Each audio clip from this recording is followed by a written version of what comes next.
Hi friends, ఈరోజు కూడా doctor ప్రసాద్తో మాట్లాడదాం. మనము చాలా ఇంట్రెస్టింగ్ విషయాలు తెలుసుకుంటూ ఉన్నాం. నాకు కూడా చాలా కొత్తమ్మా ఇవి.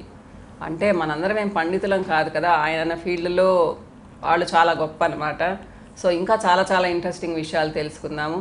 చెప్పండి ప్రసాద్, లాస్ట్ వీడియోలో అనుకున్నాం కదా, మీరు అన్నారు overall health is overall health అన్నారు. అదే అదే అది ఏంటి ఎక్స్ప్లెయిన్ చేయండి మాకు కొంచెం. మనకేం లేదక బేసిక్గా కూడా మన బాడీలోకి పోర్ట్ ఆఫ్ ఎంట్రీస్ అంటాం. మనకు 2-3 లేకపోతే ఇప్పుడు నవరంధ్రాలు అంటాం కదా, ఇలానే కొన్ని పోర్ట్స్లోంచే బ్యాక్టీరియా లోపలికి ఎంటర్ అయ్యే ఛాన్స్ ఉంది. దానిలో మేజర్గా మన మౌత్. మేజర్గా ఎందువల్ల మౌత్ అన్నామంటే మిగతా ఏరియాస్ అన్నీ కూడా మనం బయట నుంచి కావాలని తీసుకో వాటిలో. ఇప్పుడు నోస్ ఉంది, ఈ వైరస్ వచ్చి ముక్కు ద్వారా వచ్చిందే కానీ మనకు నార్మల్గా పీల్చే గాలే పీలుస్తాం. నోరు అలా కాదు. నోట్లో మనం పెట్టుకునే ప్రతి పదార్థం, అది ఏ పదార్థం పెట్టుకుంటున్నాము, రోజుకు మినిమం 4-5 సార్లు వాడతాం. ఆ వాడేది మనం సెలెక్ట్ చేసుకుంటాం. ఇప్పుడు తీపి తినాలా, లేకపోతే బర్గర్లు తినాలా, లేదంటే రైస్ తినాలా, ఇలా మనకు మనం సెలెక్ట్ చేసుకుంటూ వెళ్తాం. చేసుకునేటప్పుడు ఏమవుద్దంటే మనకు లోపలికి బయట తయారైంది మన చేతితో లోన పెట్టుకుంటున్నాం. చేతి క్రిములు ఉండొచ్చు, తయారైన ఆహారంలో ఉండొచ్చు, ఎక్కడైనా కూడా క్రిములు అనేవి కామన్. ఇవి మనం నోట్లో పెట్టుకొని తింటున్నాం.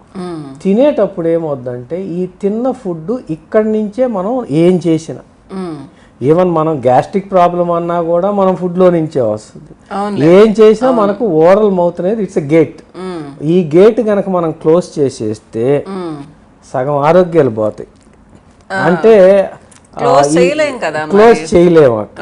కానీ ఏంటంటే దీనిలో మనం ఓరల్ హెల్త్ గురించి చెప్పుకోవడం వేరుంది. ఇప్పుడు మనం ఫుడ్ తినడం తగ్గిస్తే దాదాపుగా మనం వెయిట్ తగ్గుతాం. వెయిట్ తగ్గితే అన్ని విధాలా ఉన్న ప్రాబ్లమ్స్ అన్నీ కూడా క్లియర్ అయిపోతాయి. వెయిట్ తగ్గడమే మేజర్. ఇప్పుడు దానికి మన ఓరల్ హెల్త్కి సంబంధం ఏంటంటే ఇప్పుడు మనం తింటాం అక్క, తిన్న ప్రతి ఫుడ్ లోపల ఇరుక్కుంటుంది నోట్లో. మనం నోరు గనక శుభ్రంగా ఉంచుకోలేదంటే నోట్లో ఇన్ఫెక్షన్ స్టార్ట్ అవుద్ది. ఆ ఇన్ఫెక్షన్ పుచ్చు రూపంలో అవుద్ది. పుచ్చు రూపంలో అయితే మనం ఆనందపడవచ్చు. మనం మ్యాక్సిమం హ్యాపీ ఎందుకంటే పుచ్చు ఆ పన్ను వరకే ఉంటుంది. ఆ పన్నులో మనం సిమెంట్ పెట్టుకోవడమో లేకపోతే ఏదో ఒక ట్రీట్మెంట్ చేసి చేసుకోవచ్చు. అలా కాకుండా అది ఎప్పుడైతే చిగుళ్ళల్లోకి ఎంటర్ అవుద్దో, అంటే అది పన్ను ఇలా ఉంటే పన్ను చుట్టూరు చిగురు ఉంటుంది.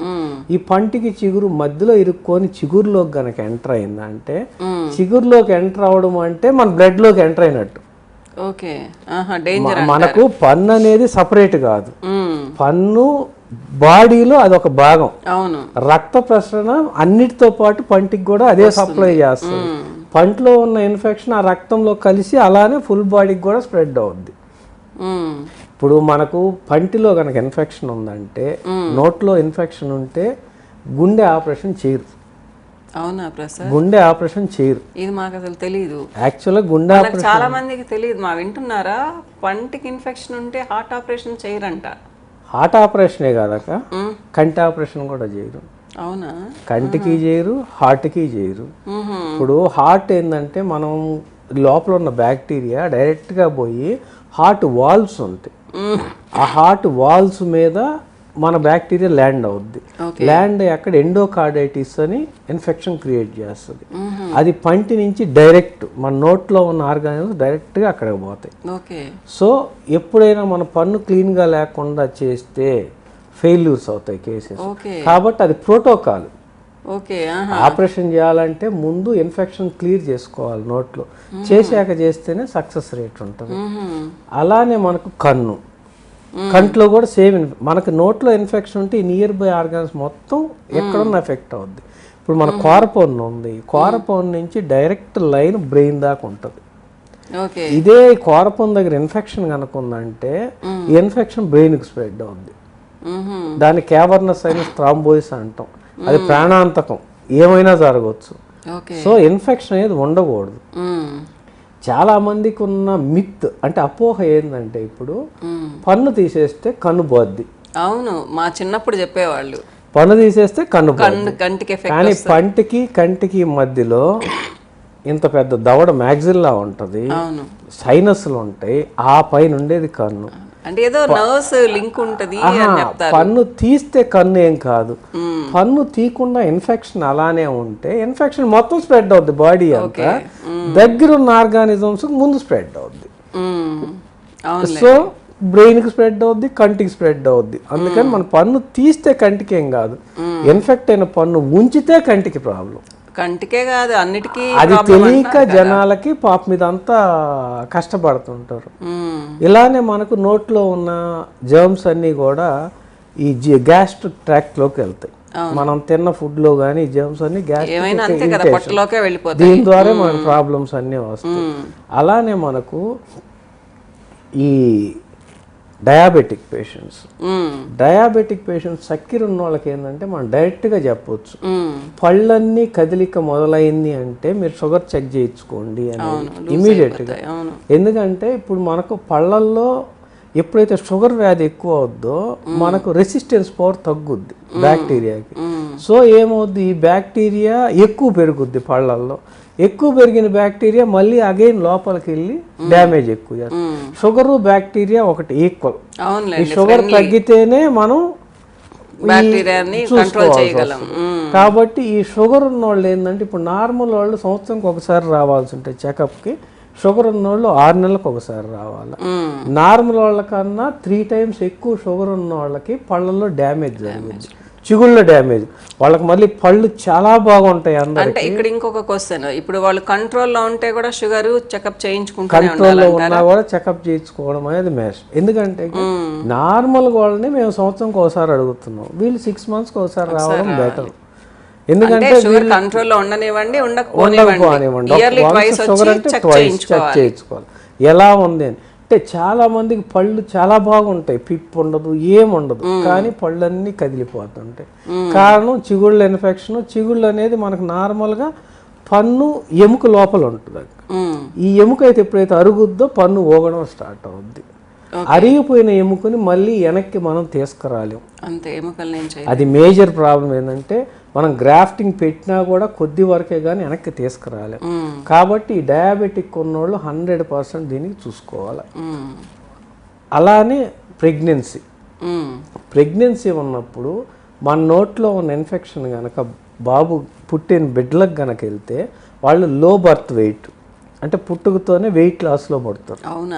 అలానే మనం మదర్ ఉన్నప్పుడు ఏదైనా ఇన్ఫెక్షన్కి టెట్రాసైక్లిన్ ట్యాబ్లెట్స్ అవి వాడామనుకోండి, పుట్టిన పిల్లలకి టెట్రాసైక్లిన్ స్టెయిన్స్ వచ్చేస్తాయి పళ్ళల్లో. మళ్ళీ మనం చేయాల్సింది కూడా ట్రీట్మెంట్ సెకండ్ ట్రైమెస్టర్లోనే మనం చేయగలం. ఫస్ట్ 3 నెలలు లాస్ట్ చేయలేము.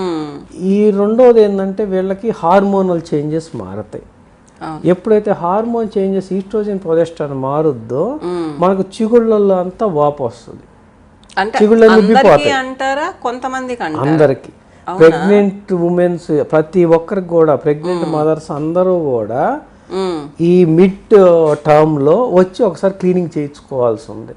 లేకపోతే చిగుళ్ళన్నీ కూడా ఉబ్బుతాయి, బాగీగా తయారవుతాయి, ఇన్ఫెక్షన్ వస్తుంది. కాబట్టి వాళ్ళు చాలా జాగ్రత్తగా చూసుకోవాలి ప్రెగ్నెంట్ మదర్స్. సో ఇలా మనకు ప్రతి ఒక్క ఆర్గాన్కి ఇది రిలేటెడే ఉంటుంది.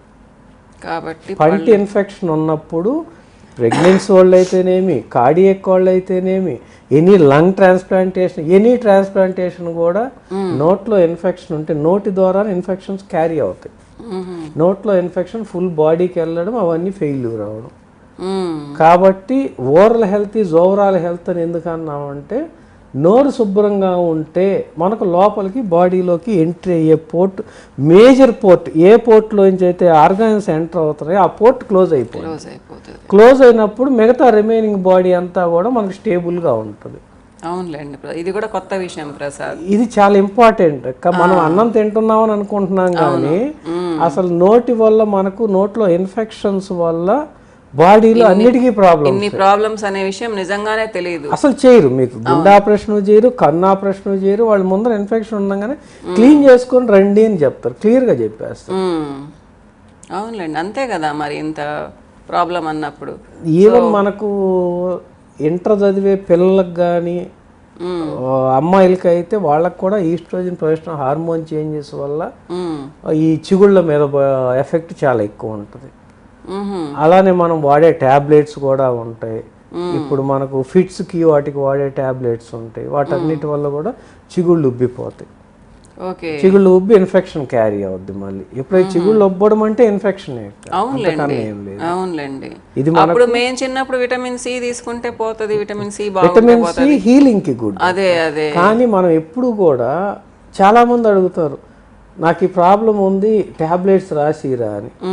ట్యాబ్లెట్స్ ఇస్తాం. ట్యాబ్లెట్ ఎంతవరకు అంటే టెంపరీ, ఆ రోజు నొప్పి తగ్గిస్తుంది, ఆ వాపు అనేది తగ్గిస్తుంది. కానీ అసలు దానికి కారణం ఏంది?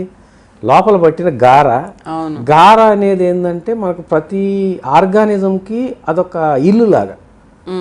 మనకు పట్టిన గార ఆర్గానిజం నివసించేదానికి మంచి ప్లేస్లు అవి. అక్కడికి పోయి అది నివసించి అక్కడి నుంచి స్పాయిల్ చేస్తుంది. ముందు అది తొలగించాలి కదా, అది తొలగించుకుని మన ట్యాబ్లెట్స్ వాడితే టెంపరీ. అందుకని అసలు దేని వల్ల వచ్చిందో తెలుసుకొని దాన్ని తొలగించడమే మెయిన్ ట్రీట్మెంట్. ఇంకొక క్వశ్చన్ ప్రసాద్, ఈ మధ్య ఒక క్లయింట్ వచ్చింది నా దగ్గరికి, వేరే పల్లెటూరు నుంచి. తను ఏం చెప్తుందంటే తనకి ఏం ప్రాబ్లం లేదు, 1 month బ్యాక్ తను క్లీన్ చేయించుకునిందంట పళ్ళు, కానీ మళ్ళీ అంతా గారబట్టేస్తుంది. ఎందుకంటారు అట్లా?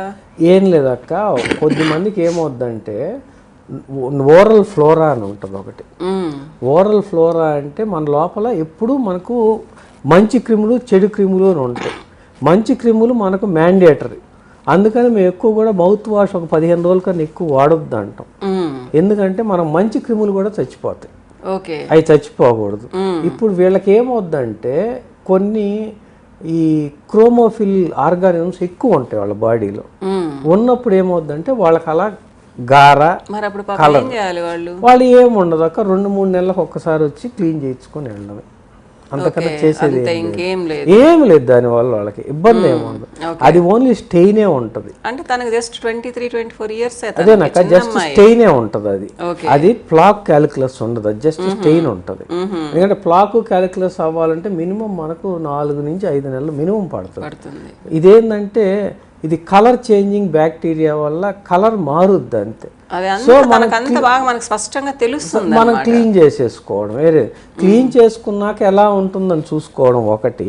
రెండోది మన ఫుడ్ హ్యాబిట్స్, ఈ కలరింగ్ ఫుడ్స్, టీలు, కాఫీలు ఎక్కువ తాగడం, వీటిని కొంచెం తగ్గించాల్సి వస్తుంది.